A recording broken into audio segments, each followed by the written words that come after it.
हमारा जो सूर्य है, हमारा जो सूर्य आपका 1 महीना लेता है परिक्रमा लगाने में और एक राशि से दूसरी राशि में चला जाता है।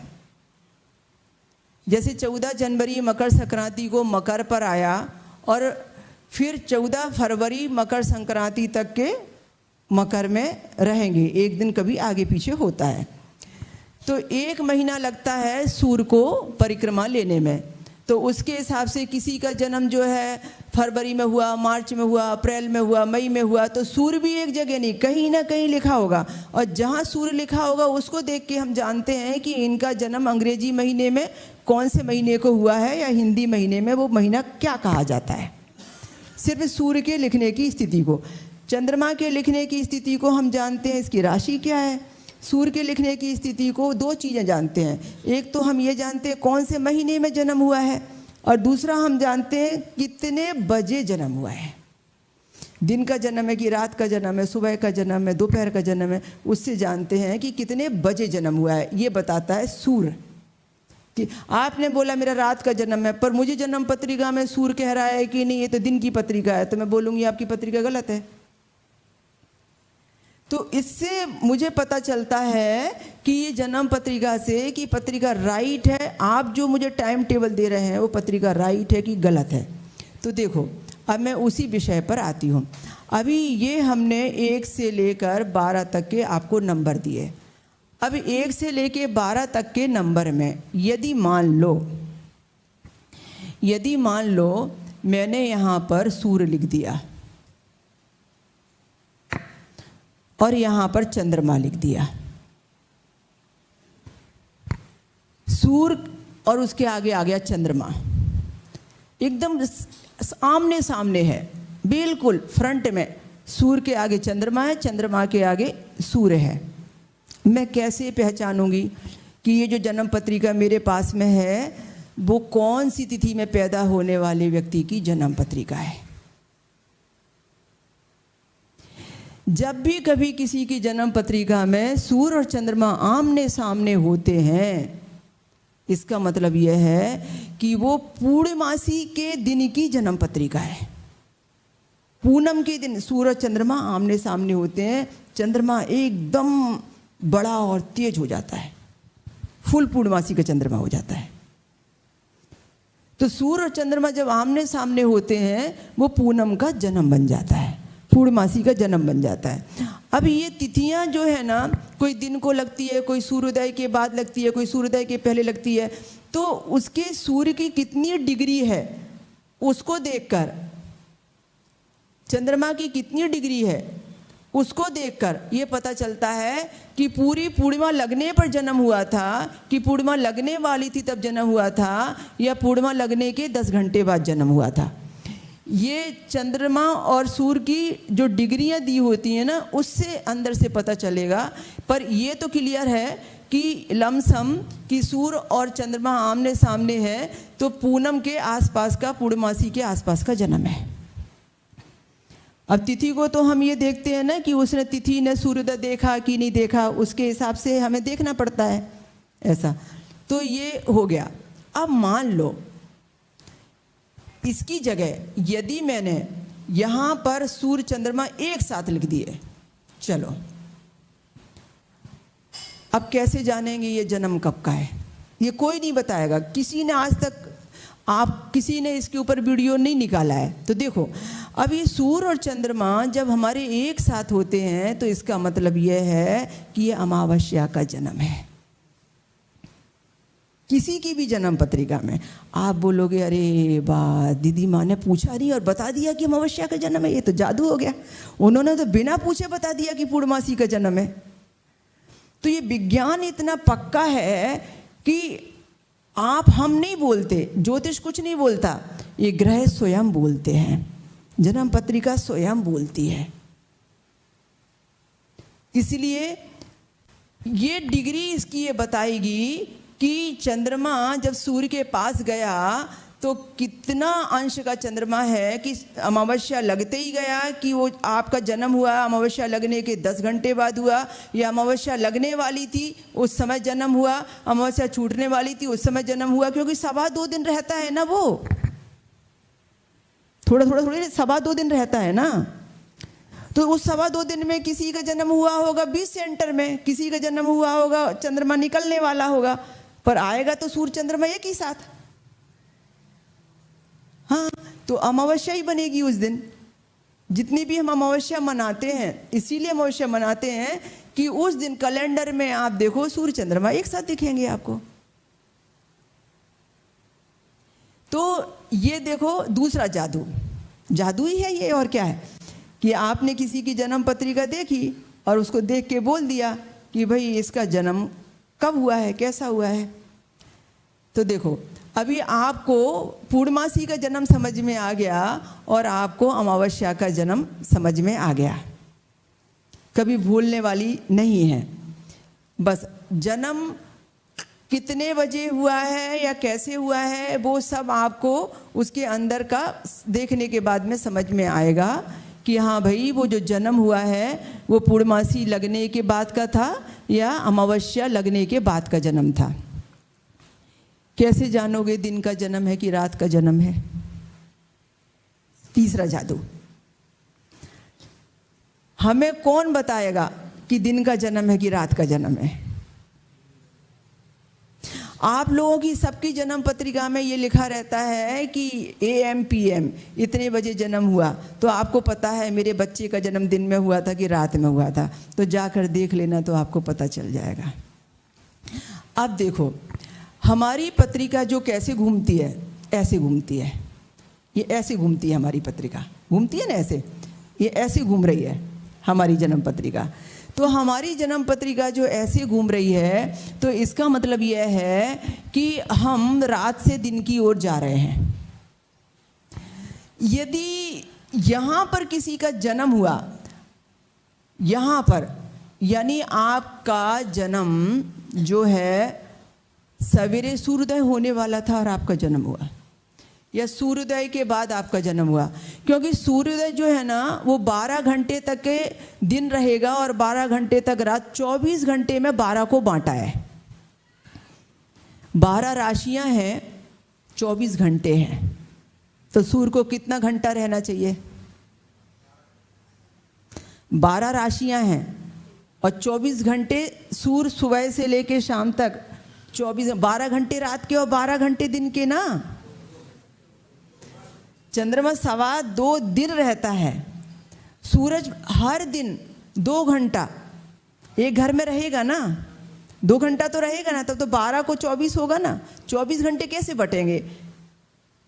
एक राशि में वो 2 घंटे जाएगा तब तो 12 राशि में 24 घंटे बटेंगे ना। तो उस 2 घंटे में जितने लोग पैदा होंगे उनका सूर्य वहीं लिखा जाएगा कि इतने बजे सूरज की परिक्रमा यहाँ चल रही होगी। यदि सूर्योदय के समय के 2 घंटे में जन्म हुआ है तो ये यहाँ पर सूरज आएगा, नंबर 1 सेंटर।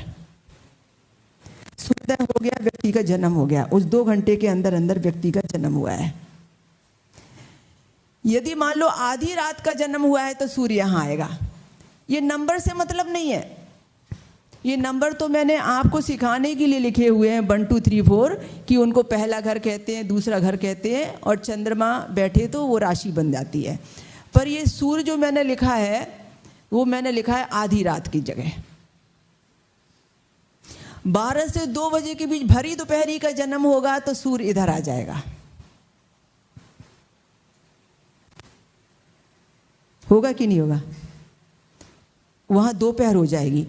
और देखो यहां से सूर्य ने ऐसा देखना चालू किया और जैसे ही सुबह निकल गई, 2 घंटे निकल गए, सूर्य यहां आ जाएगा।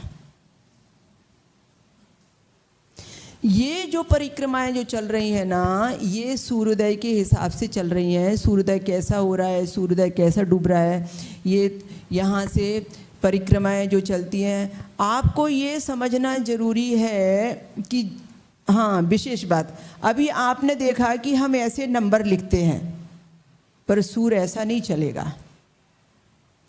सूर्य ऐसा चलेगा। ये यहाँ सुबह 4 से 6 बजे का समय रहेगा। तो सूर्य जो है ना वो ऐसा चलेगा सीधा। मंदिर की परिक्रमा कैसे लगाते हैं, तो सूर्य की परिक्रमा वैसी रहेगी। इसीलिए ये दोपहर हो जाएगी यहाँ पर, 2 बजे के बाद लगभग सूर्य यहाँ आ जाएगा, शाम होते होते यहाँ आ जाएगा। बस ये समझना है कि वो दिन कितने बजे डूबने का उस दिन समय था।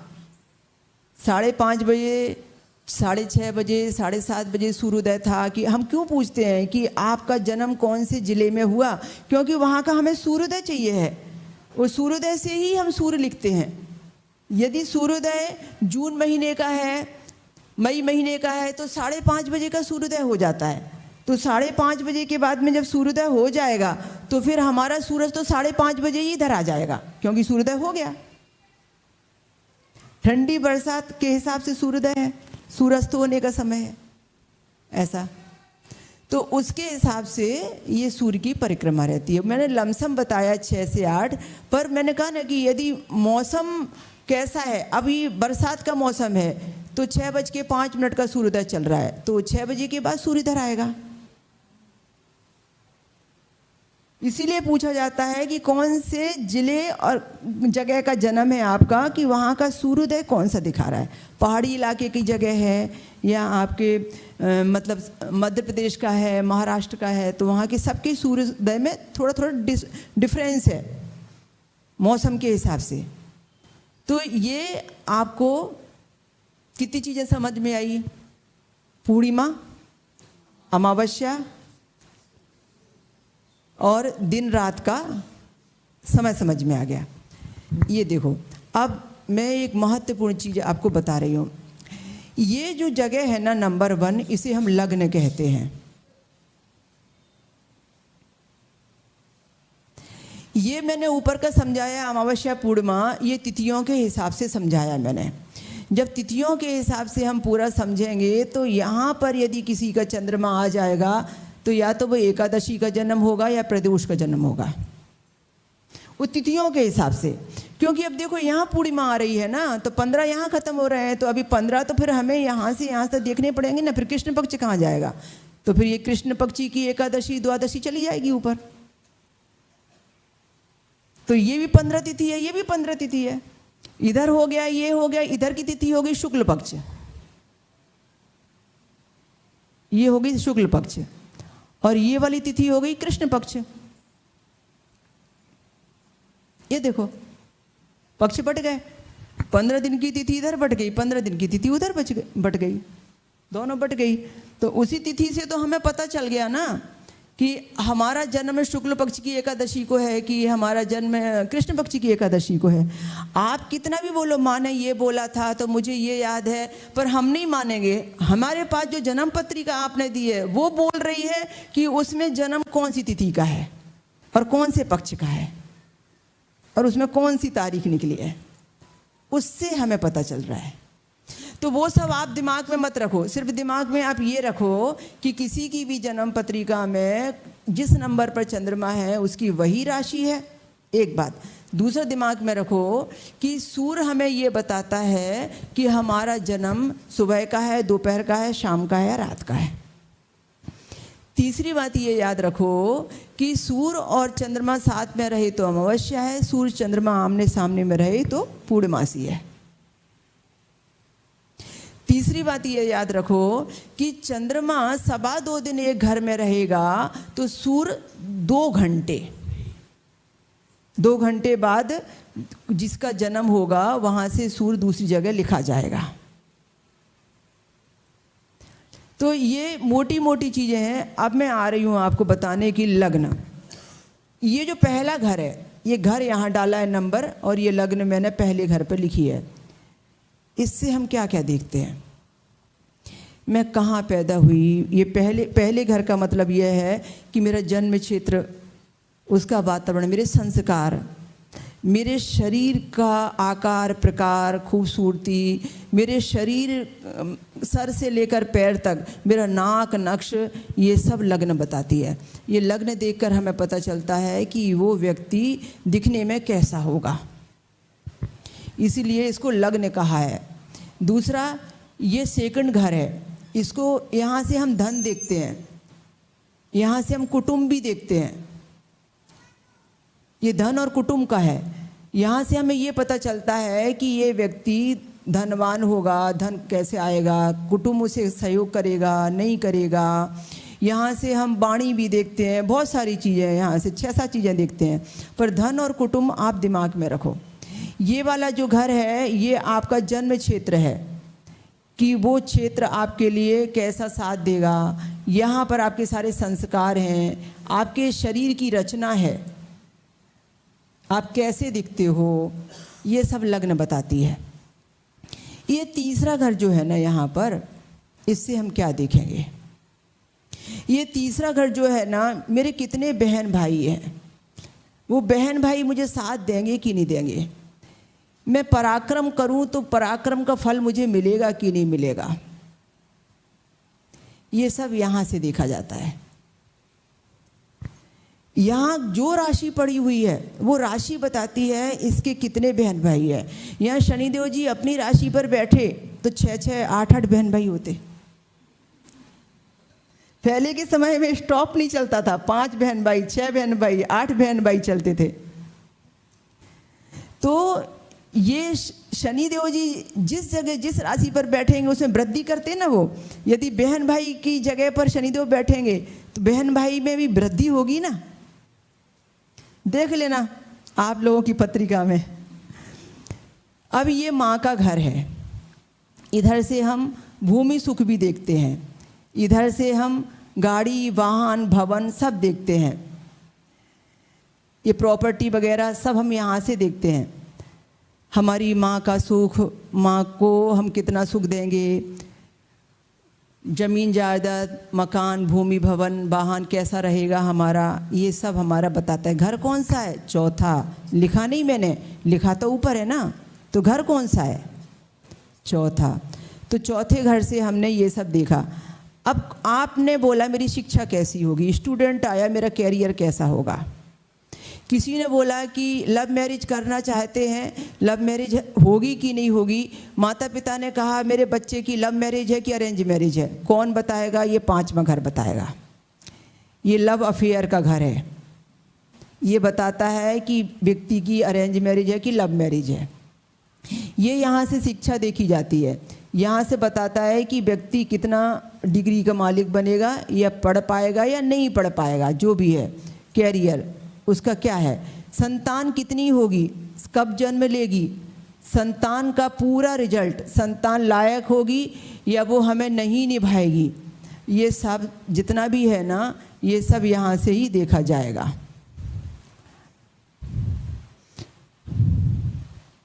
आपको समझाने के लिए लिखा है इसलिए मिटा दिया।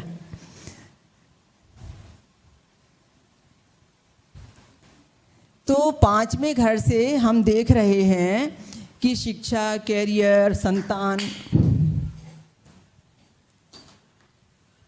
अब उसके बाद में 6वां घर, ये 6वां घर है, मैंने लिखा नहीं है, लिखा तो ऊपर है पर घर 6वां है। यहाँ से बीमारी ठीक होगी कि नहीं होगी, कौन सी बीमारी हो जाएगी हमको, शत्रु हमारे कितने होंगे, शत्रु पर विजय मिलेगी कि नहीं मिलेगी, रोग, हमें ऋण लेना पड़ेगा क्या, हम जिंदगी भर ऋणी रहेंगे क्या, रोग ऋण शत्रु, और भी बहुत सारी चीज़ें देखी जाती हैं। पर मोटा मोटा मैं आपको बता रही हूँ, ज़्यादा मैं आपको ध्यान में रहने वाला नहीं।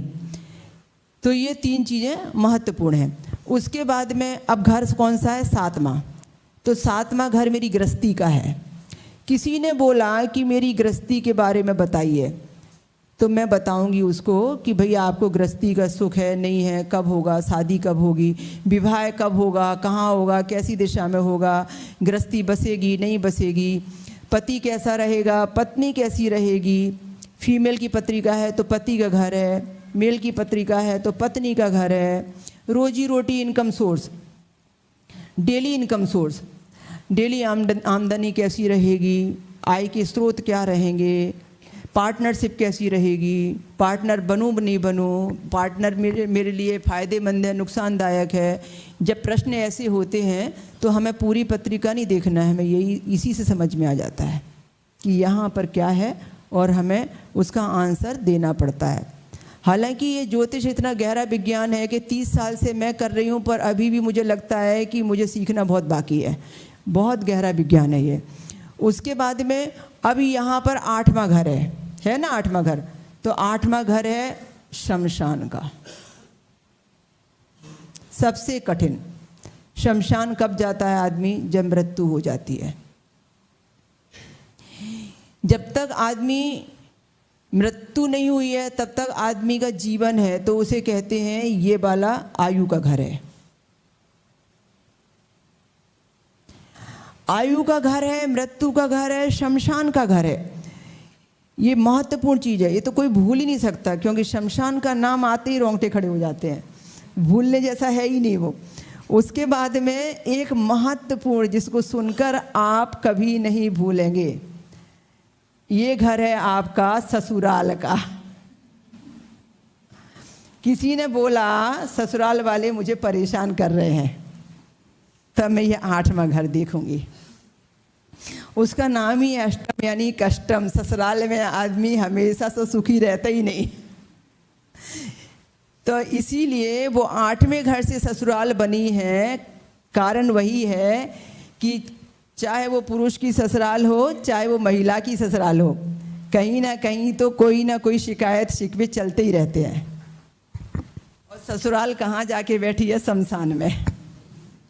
देख लो।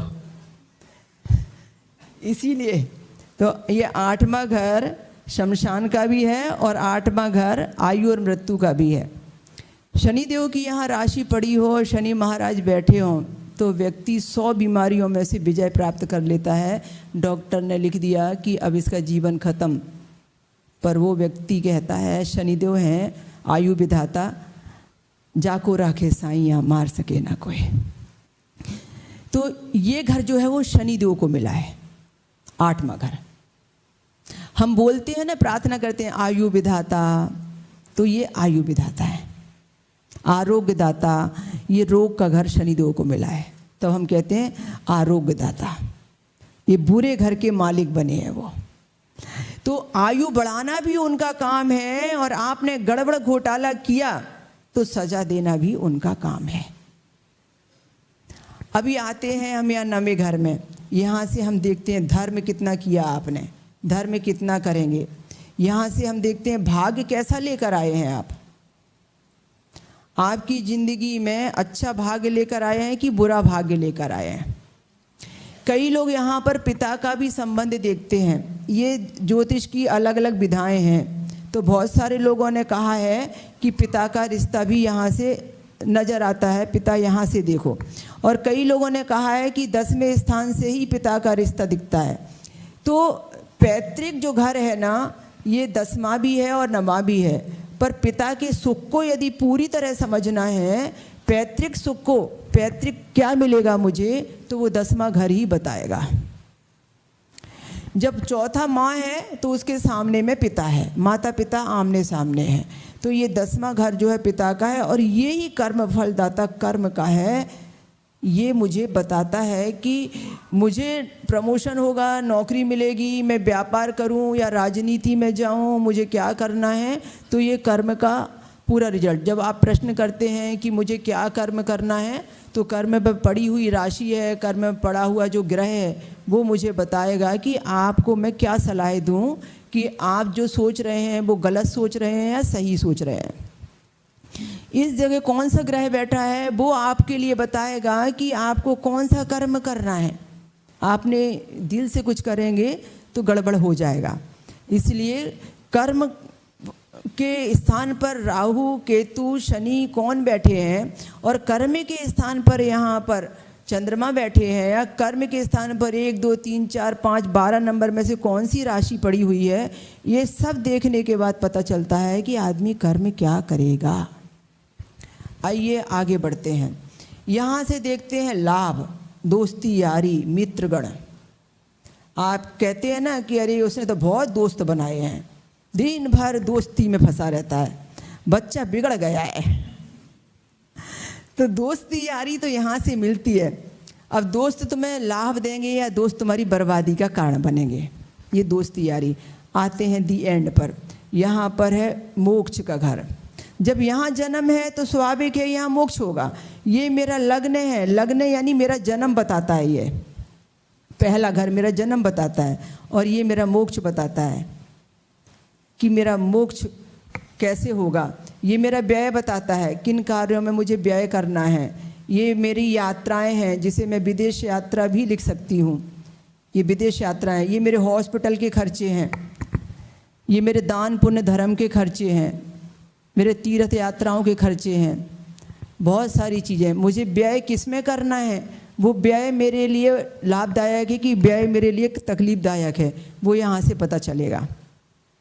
तो पर ये व्यय कराने की जगह है, और इसमें जो व्यय होता है वो आपकी फिक्स्ड डिपॉजिट होती है, धर्म की पूंजी होती है, जिसका धर्म का बचाव पक्ष के लिए समझ लो कि आपने जो धर्म किया है मोक्ष को पाने के लिए, वो ये जन्म भी सुधरेगा, अगला जन्म भी सुधरेगा, इसलिए 12वां घर दिया है।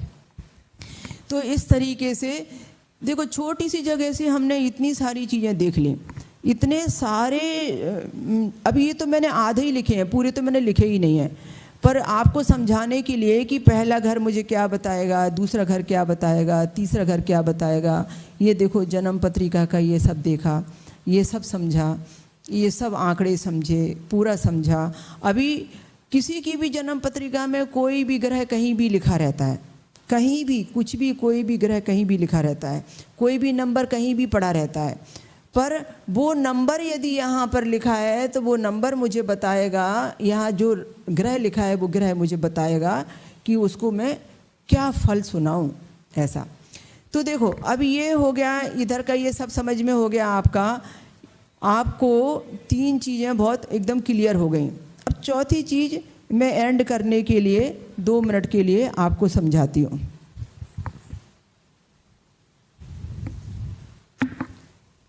अब चौथी चीज़ मुझे जो समझानी है, मान लो ये किसी की जन्म पत्रिका है, किसकी जन्म पत्रिका है तो मुझे नहीं मालूम, पर किसी की जन्म पत्रिका है। अब मान लो उसका यहाँ पर 2 नंबर लिखा है, पहले वहाँ 1 लिखा है इसलिए से यहाँ 2 लिख दिया, यहाँ चंद्रमा लिखा है। तो मैंने ये तो कह दिया उसको कि ये वृषभ राशि वाली की जन्म पत्रिका है, क्योंकि इतना तो सीख गए, वृषभ राशि की जन्म पत्रिका है।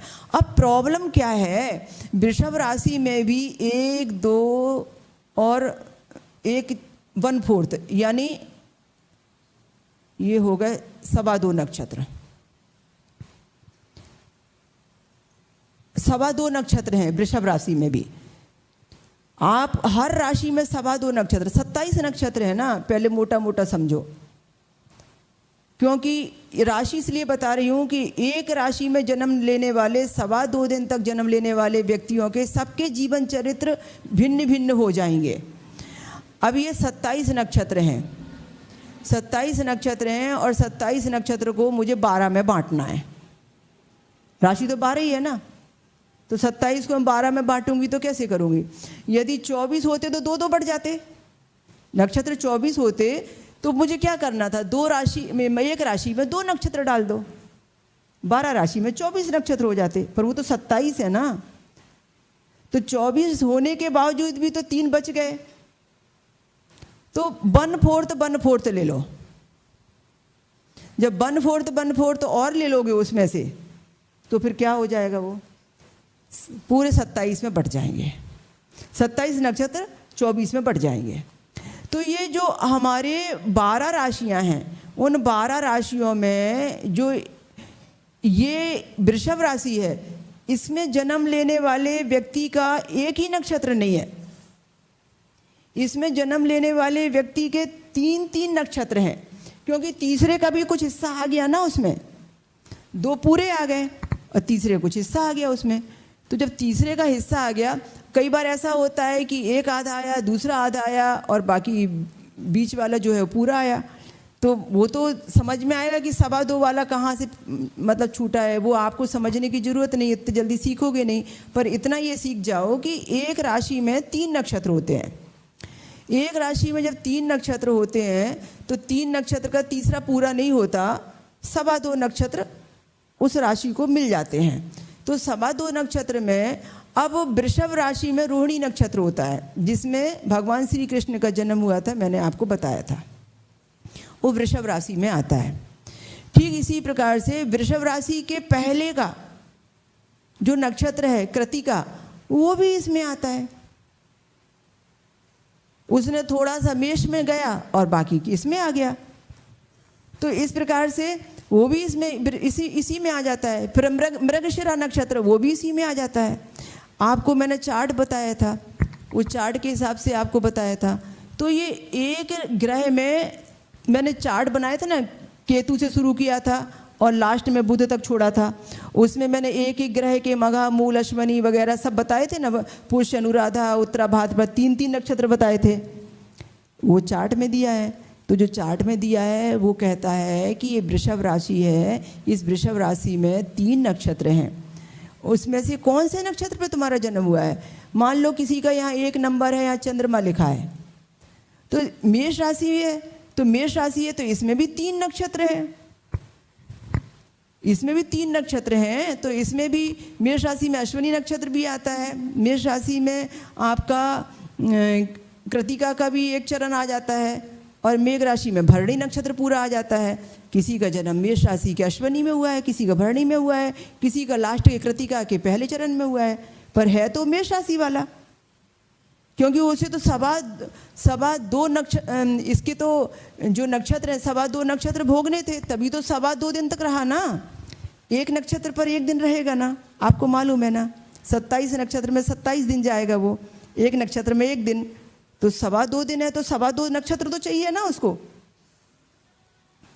ये तो इस तरीके से हमने देखा कि एक ही राशि में जन्म लेने वाला व्यक्ति जो है वो एक ही नक्षत्र में पैदा हुआ है, ये गारंटी नहीं है। हो सकता है उसका नक्षत्र दूसरा हो, इसीलिए एक ही राशि में नाम बदल जाता, किसी या किसी से नाम है, किसी या किसी से नाम है, किसी या किसी से नाम है, नाम भी बदल जाता। ये तो ये मैं आपको बता रही हूँ कि राशि एक है पर इसके नक्षत्र अलग हैं। अब कमाल की बात देखो, जब पूरे 9 शनिवार हो जाएंगे ना, तब वो बात आपको समझ में आएगी कि ये नक्षत्र मुझे बताता है कि मेरे घर में जन्म लेने वाले व्यक्ति का जो नक्षत्र है, मेरे माता का नक्षत्र, बच्चे का नक्षत्र, पत्नी का नक्षत्र, माता पिता सोचते हैं मेरे घर में जन्म लेने वाला बच्चा है, उसका जो नक्षत्र है वो तुम्हारे लिए अच्छा है या बुरा है। तो हम कहते हैं पत्रिका देखकर इसका चरण बहुत अच्छा है, इसका चरण बहुत बुरा है। 2 चीज़ें देखते हैं पत्रिका में।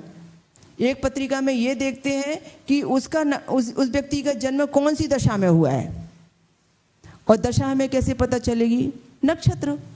अब रोहिणी नक्षत्र में जन्म भगवान श्री कृष्ण का हुआ, क्योंकि वृषभ राशि थी, तो रोहिणी नक्षत्र